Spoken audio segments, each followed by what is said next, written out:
नवरात्रि के 9 दिन धार्मिक दृष्टि से बेहद ही शुभ माने गए हैं। इन 9 दिनों तक माँ दुर्गा के भक्त व्रत रखते हैं और माँ अम्बे की आराधना और मंत्रों का जाप करते हैं। नवरात्रि के ये पावन दिन माता रानी के अलग अलग रूपों को समर्पित है, यानी हर दिन अलग अलग देवी की पूजा की जाती है। पूजा के साथ ही नवरात्रि के हर दिन दुर्गा माँ को उनकी पसंद का भोग लगाने से माता रानी की विशेष कृपा प्राप्त की जा सकती है। तो चलिए जानते हैं कि नवरात्रि में किस दिन क्या भोग लगाना चाहिए। पहला दिन, नवरात्रि के पहले दिन पर्वतराज हिमालय की पुत्री शैलपुत्री की पूजा की जाती है। मान्यता है कि माँ दुर्गा के इस स्वरूप को गाय के घी का भोग लगाना चाहिए। इससे माँ प्रसन्न होती है और अपने भक्तों को हर संकट से बचाती है। दूसरा दिन, नवरात्रि के दूसरे दिन माँ ब्रह्मचारिणी की पूजा का विधान है। माँ ब्रह्मचारिणी को शक्कर और पंचामृत का भोग लगाना चाहिए। माँ को इसका भोग लगाने से दीर्घ आयु होने का आशीर्वाद प्राप्त होता है।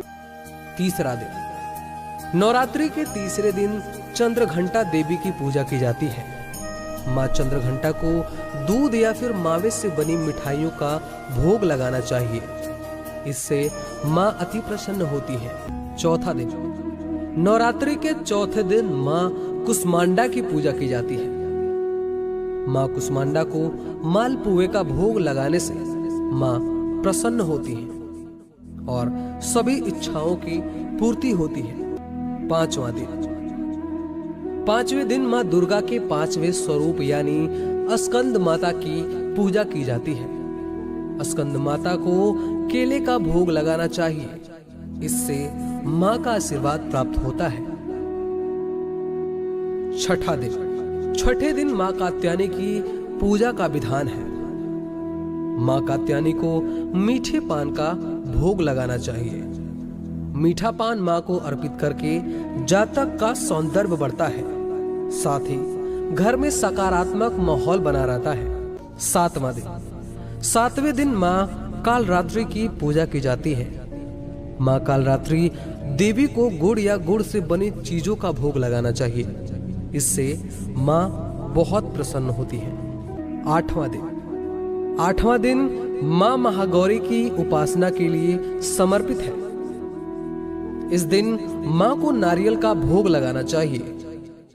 ऐसा करने से मन की हर इच्छा पूरी होती है। नौवां दिन, नवरात्रि का 9वां दिन सिद्धिदात्री की उपासना के साथ ही समाप्त होता है। इस दिन माता रानी को हलवा पूरी और चने का भोग लगाया जाता है। साथ ही इस दिन 9 कन्याओं को घर बुलाकर उन्हें भोजन कराया जाता है। ऐसा करने से मां प्रसन्न होकर सुख समृद्धि और खुशहाली का आशीर्वाद देती है।